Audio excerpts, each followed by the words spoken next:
des chercheurs mènent des études de terrain pour prouver que l'artémisia est efficace et sans danger.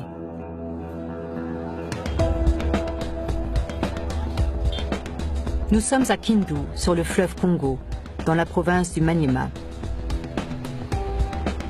Le docteur Jérôme Munyangi est un jeune homme pressé. Il partage son temps entre Paris, Ottawa, Kinshasa et sa région natale.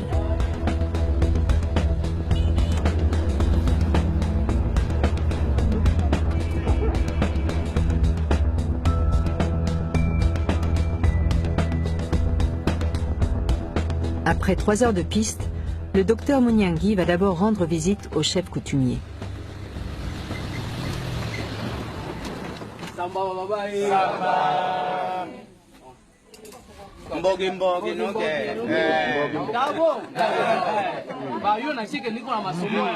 Au pays, le respect de la tradition est un préalable incontournable. Les chefs ont autorisé le docteur Munyangi à mener une étude clinique sur leurs administrés. Donc juste pour me remercier pour juste dans l'étude que nous avons menée ici, Moulitou Saïdia. Donc c'était bien passé grâce à la bénédiction et nous. Donc kama tunaanza leo kurudilia kuile kiganga ya bababu njoo kazi yangu mimi niko nafanya. Donc kwangu iko vile furaha mbogi nukelele. À l'autre bout du village, une surprise attend le médecin, accueilli comme l'enfant prodige. Artemisia! Artemisia! Les écoliers du village font la fête à l'homme qui les débarrassera peut-être de la malaria.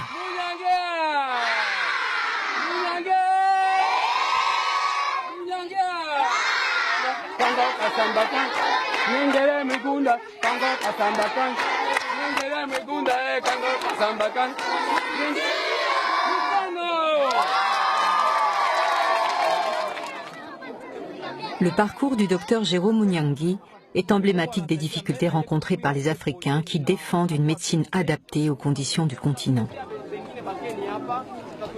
Mon premier contact avec l'artémisia, suite à une crise de paludisme que je fais à Kinshasa, c'était un paludisme résistant, parce que j'avais déjà pris des antipaludéens, ça ne marchait pas. Et un ami qui travaille déjà avec l'artémisia m'a proposé la plante comme traitement. Je lui ai dit, bon, je n'aime pas les charlatans avec les plantes, qui traitent avec des plantes. Il a insisté beaucoup. Et le 3e jour, je me sentais déjà très bien. Il n'y avait plus de maux de tête, il n'y avait plus de fièvre, ainsi de suite. Et à la fin du traitement, le 7e jour, je suis parti refaire les examens des laboratoires. Tout était vraiment très bien. Je n'avais plus de plasmodium.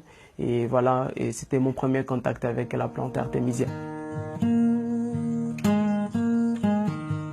Impressionné par ce résultat, le docteur décide de consacrer la suite de ses études à la plante. Son diplôme de médecine et quelques feuilles d'artémisia sous le bras, il entame une maîtrise S-Sciences à Paris. Après 3 semaines d'analyse, nous étions vraiment très étonnés par le résultat que nous avons observé au laboratoire. Le professeur qui travaillait avec moi était très étonné. Elle a refait les examens elle-même. Je me rappelle encore l'un de mes professeurs qui me dit, voilà, et ça c'est une bombe.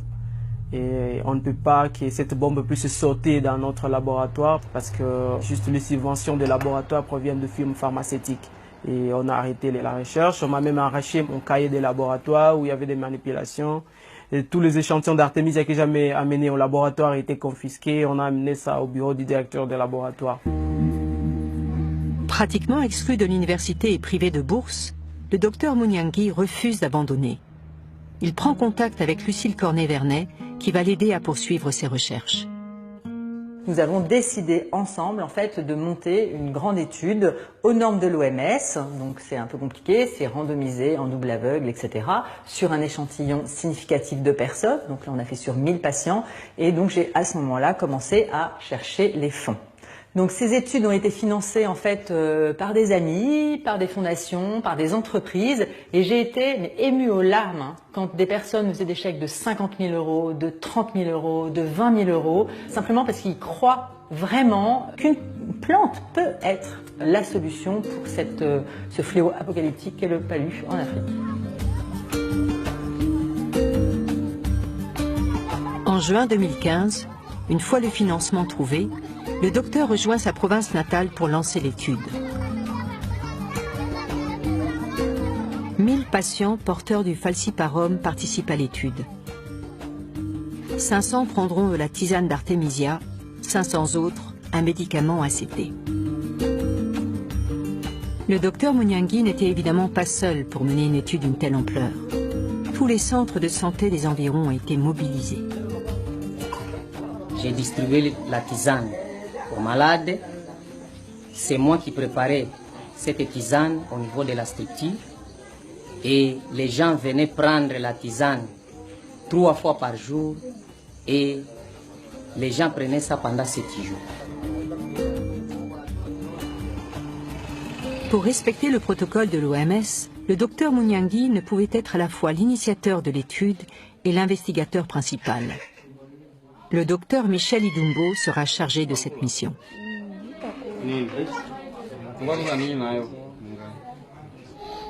On diagnostique le paludisme, on prélève l'échantillon, donc le sang, avant le traitement, puisque ce sang-là devrait être examiné à un laboratoire du niveau supérieur, là où on peut faire la numération des charges parasitaires.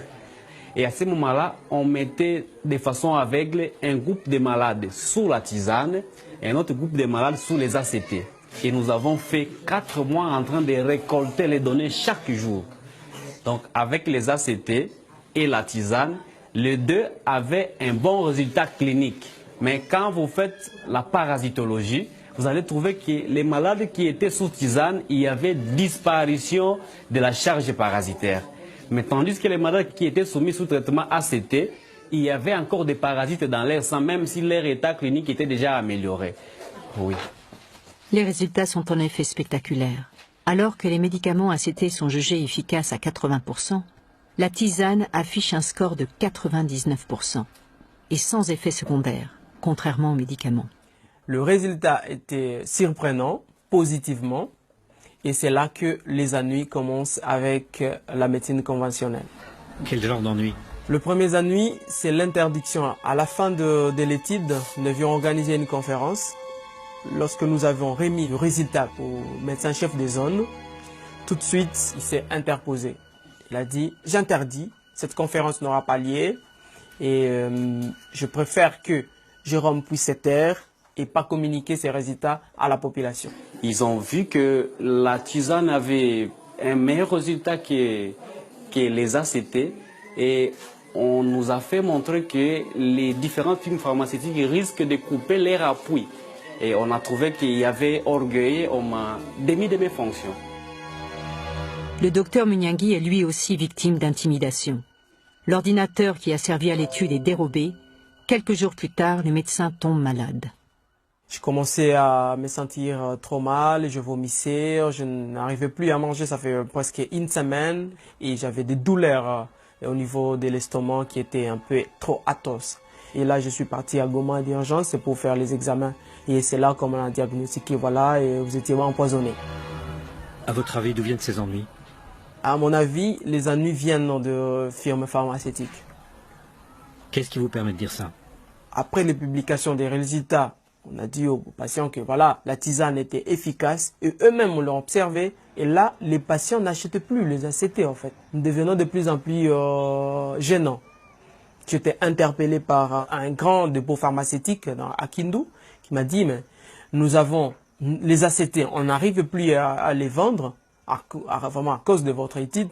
Et là, monsieur, vous êtes en train de piétiner sur le business. Lorsque les médecins congolais parlent des firmes pharmaceutiques, ils ne font pas référence aux multinationales cotées en bourse. Les pressions s'exercent au niveau provincial. Ce n'est pas Big Pharma qui est à la manœuvre, mais les dépôts pharmaceutiques locaux. Sur le terrain, l'étude a des conséquences paradoxales. Les dispensaires de la région étaient jusqu'ici soutenus par des ONG partenaires. Peu à peu, celles-ci vont retirer leur appui. Caritas avait arrêté de nous approvisionner en médicaments contre le paludisme parce que la tisane a répondu magnifiquement sur les traitements de paludisme. Ça ne peut pas nous gêner parce que notre but, c'est seulement guérir. Après l'étude, les villageois adoptent la tisane dont ils ont été les cobayes. J'avais souvent la malaria avant. Mais depuis que j'ai participé à l'étude, je n'ai plus la malaria.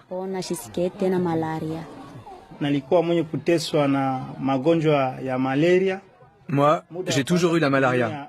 Mais en prenant la tisane d'Artemisia, je me suis senti beaucoup mieux. Cela fait des années que j'ai la malaria.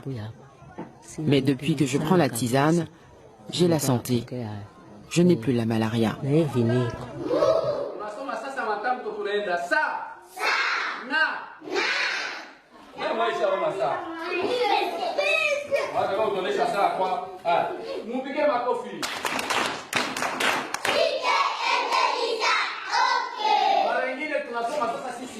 En 2016, à l'école du village, une autre expérience est menée.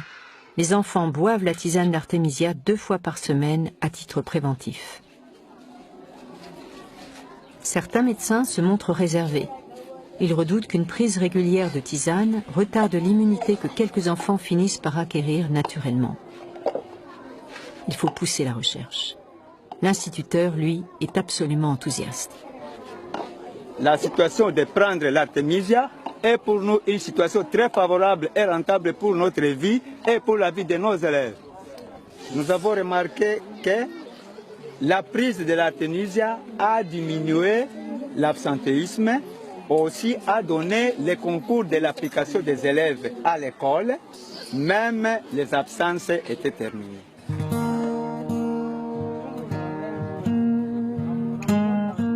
Le docteur Munyangi a profité de l'étude pour en mener une autre. Les patients étaient en fait répartis en 2 sous-groupes. 250 prenaient de l'Artemisia annua et 250 autres de l'Artemisia afra, la variété africaine. Celle-ci ne contient pas d'artémisinine.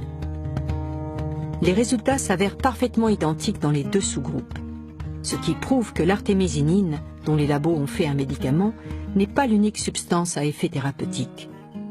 Un sacré pavé dans la mare. L'étude du docteur Munyangi est achevée depuis 2015. Pour avoir un impact sur la communauté scientifique, il faut qu'elle soit publiée dans un journal médical de référence. Or, les responsables éditoriaux sont méfiants à l'égard des remèdes à base de plantes, et peut-être aussi aux études conduites sur le continent africain.